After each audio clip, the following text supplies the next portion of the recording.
Hello বন্ধুরা, Sulata cooking রেসিপির পক্ষ থেকে সকলকে জানাই স্বাগত।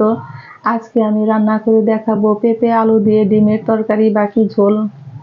এখানে নিয়েছি আমি 4টা সিদ্ধ ডিম, নিয়েছি মিডিয়াম সাইজের 2টা আলু, একটা পেঁপের 4/1 ভাগ আলু আর পেঁপে। ডিম কিন্তু আমি সিদ্ধ করে নিয়েছি একটু লবণ দিয়ে। এখন আমি লবণ হলুদ দিয়ে আলু পেঁপে ডিম ভেজে নিব। এইভাবে ডিমের তরকারি রান্না করলে খেতে হয় কিন্তু বন্ধুরা অসাধারণ মজার। একবার হলো এই রেসিপিটা তৈরি করে দেখবেন। চলে যাব চুলায় কিন্তু আমি একটা কড়াই বসিয়ে দিয়েছি কড়াইতে আমি পরিমাণ মতো সরিষার তেল। তেলটা আমার গরম হয়ে গেছে। এখন আমি একে একে ডিমগুলো দিয়ে কিন্তু বেশ ভালো করে উল্টে পাল্টে ভেজে নিব। ডিম ভাজা হয়ে গেছে, এখন আমি তুলে নিব। ডিম ভাজা তেলের মধ্যে দিয়ে দিব আমি আলু আর পেঁপেগুলো দিয়েও কিন্তু আমি একসাথে এখন ভালো করে ভেজে নিব।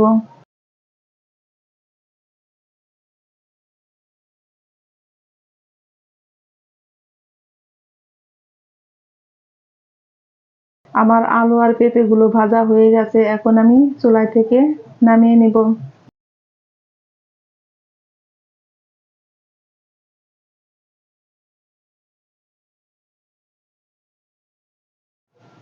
আমি এখন আলু ভাজা তেলের মধ্যে দিয়ে দিব কিন্তু 1 টুকরা দারচিনি, একটা এলাচ, আর দিয়ে দিব অল্প পরিমাণে একটু গোটা জিরে। ফোড়নটা আমি রেডি করে নিয়েছি। এখন আমি দিয়ে দিব কুচানো পেঁয়াজ। পেঁয়াজটা দিয়ে কিন্তু আমি এখন বেশ ভালো করে ভেজে নিব।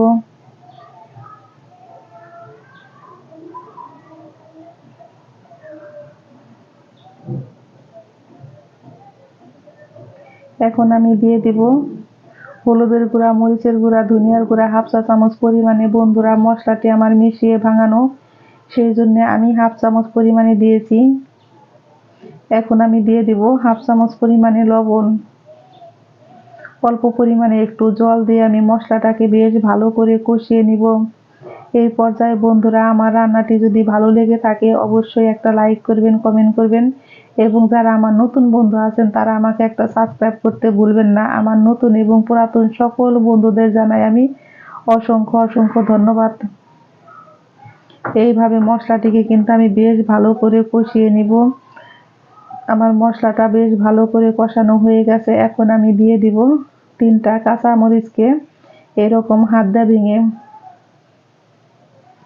পেঁপের তরকারিতে কিন্তু বেশি ঝাল ভালো লাগে না, সেই জন্যই কিন্তু আমি মরিচটাকে একটু অর্ধেক করে ভেঙে দিয়েছি। মরিচটা দিয়েও কিন্তু আমি এইভাবে একটু কষিয়ে নিয়েছি। এখন দিয়ে দিব ভেজে রাখা পেঁপে আর আলু। এইভাবে একবার হলো ডিমের তরকারি রান্না করে খেয়ে দেখবেন বন্ধুরা, খেতে হয় এত অসাধারণ মজার। সাধারণ রেসিপি কিন্তু খেতে হয় অসাধারণ মজার। আলু পেঁপে দিয়ে ডিমের তরকারি এইভাবে রান্না করলে বন্ধুরা আপনারা কিন্তু 1 প্লেট ভাত খেতে পারবেন, এতটাই মজার হয়। রাতে বাকি সকালে ঝটপট কিন্তু এই রেসিপিটা তৈরি করে নিতে পারেন।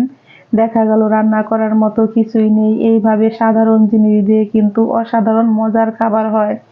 আমি কিন্তু আলু আর পেঁপেটাকে বেশ ভালো করে কষিয়ে নিয়েছি। এখন আমি দিয়ে দিব পরিমাণ মতো জল। জলটা দিয়ে আমি 5 থেকে 7 মিনিট রান্না করে নিব।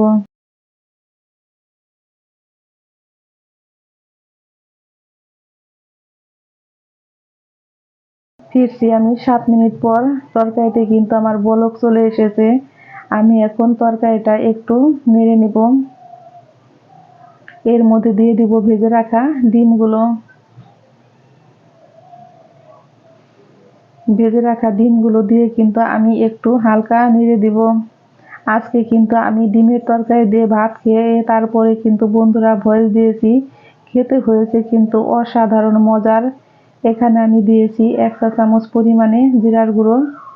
জিরার গুঁড়োটা দিয়ে কিন্তু আমি তরকারিটা নামিয়ে নিব। আর দিয়েছি আমি অল্প পরিমাণে একটু গরম মশলার গুঁড়ো।